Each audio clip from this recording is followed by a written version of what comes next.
नमस्कार। जीवन की पाठशाला में आप सभी का स्वागत है।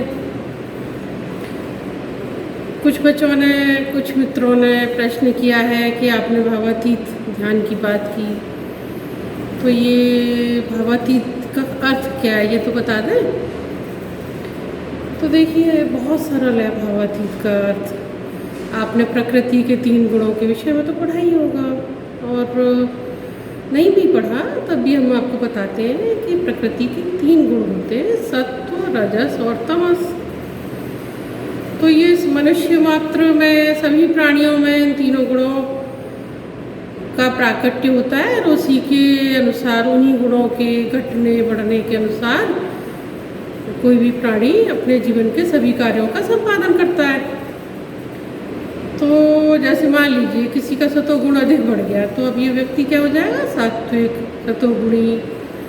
और पठन पाठन, पूजा, भक्ति, साधना, उपासना, परोपकार के कार्य करना, इसमें इन सब कार्यों में इसकी रुचि हो जाएगी। और जो ये कार्य करेगा उसे कहेंगे सात्विक कर्म। अब मान लीजिए किसी में रजोगुण की वृद्धि हो जाए, तो ये व्यक्ति हो जाएगा राजसिक, और इसके कार्य भी बदल जाएंगे। उनमें चंचलता, प्रदर्शन की भावना, और क्या कह सकते हैं, जैसे कि बहुत अधिक अपने आप को शो करना, जिसे आप शो ऑफ कहते हैं, वो सब रजोगुण का लक्षण है ना। दिखावा करना, चंचलता होना, ये सब रजोगुण का लक्षण है। और अगर तमोगुण बढ़ जाता है तो व्यक्ति तमोगुणी हो जाता है, तमस, है ना। तो पहचान है कि आलस बढ़ना, और प्राण ऊर्जा की कमी होना, और मलिन वेश, विचारों में निराशा, और नकारात्मकता चारों तरफ, है ना। आसपास कोई साफ सफाई में कोई रुचि न होना, ये सब तमोगुण के लक्षण है कि हमारा किसी का भी तमोगुण हो गया। अब ये भावातीत क्या है? प्रकृति के इन तीनों गुणों, सत्व, रजस, तमस के परे चले जाना, अतीत हो जाना। अतीत का अर्थ होता है परे चले जाना।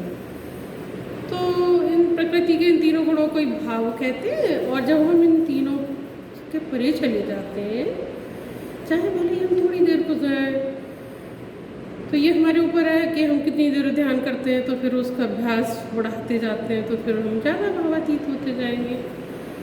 तो इसको इंग्लिश में कहते हैं ट्रांस होना, है ना। और ये चेतना की चौथी अवस्था होती है, यानी हम ब्रह्मांड के चौथे आयाम को स्पर्श करने लगे। अब हमारी चेतना ब्रह्मांड के चतुर्थ आयाम को स्पर्श करने लगे। जब हम भावातीत हो जाते हैं तो इन तीनों गुणों को परे चले जाते हैं, तो फिर क्या होता है? हमें अपनी आत्मा की झलक मिलने लगती है। हम समझने लगते हैं कि यहाँ आने का कोई विशेष उद्देश्य है, धरती पे आने का, और मैं कौन हूँ, और सृष्टि को किसने बनाया। ये सब जितने भी प्रकृति के रहस्य हैं वो सब हमारी समझ में आने लगते हैं। ईश्वर की सत्ता के प्रति हम नमन कर पाते हैं, क्योंकि आभास हो जाता है कि यहाँ जो कुछ भी है, ईशोपनिषद का जो मंत्र है पहला, कि कण कण में ईश्वर का निवास है ना। ईशावास्यमुदम सर्वम यत्किंचित जगत्याम जगत तेन त्यक्तेन भुंजीथा माग्रदः कश्चित् धन्यः। यानी जो कुछ भी संसार में, सब में ईश्वर का निवास है। तो त्यागपूर्वक भोग करना चाहिए, और किसी के भी धन का लालच नहीं करना चाहिए। तो ये वाली अवस्था हो जाती है ना, उसको चतुर्थ अवस्था कहते हैं, तुर्यातीत अवस्था कहते हैं। और यही है भावातीत होना। तो जब हम भावातीत ध्यान का लगातार अभ्यास करते हैं, तो फिर हमारी भावदशा ऐसी होती है कि हम प्रकृति के तीनों गुणों से परे चले जाते हैं। तो यही है भावातीत होना। और फिर इसी ध्यान को कहते हैं भावातीत ध्यान।